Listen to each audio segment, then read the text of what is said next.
తండ్రి బాగా తాగాడు అనుకోండి, కుటుంబంలో ఉన్న తండ్రి బాధ్యత మర్చిపోయి ఇంకా ఆడికి పిల్లలు ఆడికో బాధ్యత, ఇంకేమి వీడికి గుర్తు రాకుండా వీడికి ఏం పట్టించకుండా తాగి ఊగేస్తున్నాడు అనుకోండి రోజుని. వీడు బతుకున్నంత కాలం తాగి సంపాదన అంతా నాశనం చేసి ఈ రోడ్ల మీద పెదరాయిల్లాగా దొల్లేసి అదే తాగేసి వీడి ఇష్టానుసారంగా వ్యవహరించి ఇలాగ పనికి మాన పనులకి వీడు మొత్తానికి తాగేసి పోసేసి డబ్బు అంతా అలాగా నాశనం చేసేస్తే దీని ఎఫెక్ట్ ఎవరి మీద పడుతుందండి? పిల్లల మీద పడుతుంది.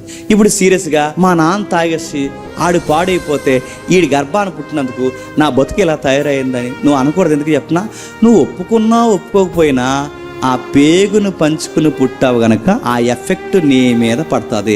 నువ్వు పెద్ద సుభాష్ చంద్రబోస్లో తెరమీకి వచ్చి ఇది అన్యాయం, ఇది అక్రమం, వాళ్ళు చేసిన బాధకి నాకు సంబంధం ఏంటి అనుకో.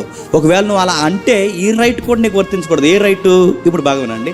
తాగి తందనాలు ఆడితే దాని ఎఫెక్ట్ మీ అయ్యి చేసిన పని నీ మీద పడింది. అదే మీ అయ్యి నెలకు ₹1,00,000 సంపాదించి బాగా పోగేశాడు అనుకో, అప్పుడు ఆ ప్రతిఫలం ఎవరికి వస్తుంది?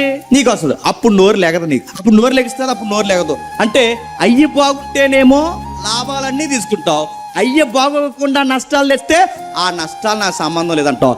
ఇక్కడ నోరు లెగిసినప్పుడు అక్కడ కూడా నోరు లెగాలి, ఇక్కడ నోరు లెగలేనప్పుడు చెప్పండి అక్కడ కూడా నోరు లేవకూడదు.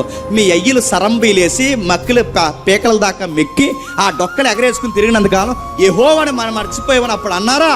మన సుఖం బాగా పెరిగినప్పుడు నాన్న ధర్మశాస్త్రం మర్చిపోయాం, ప్రార్థన మర్చిపోయాం, మనకు ఒక దైవ సేవకుడు మనం హెచ్చరించేవాడు, ఇలాంటివన్నీ లేకుండా ఏంటి పూర్తిగా ఆధ్యాత్మిక జీవితం చచ్చిపోయిందని అప్పుడు అన్నారా? ఈ యవనస్తులు అప్పుడు అనలేదు.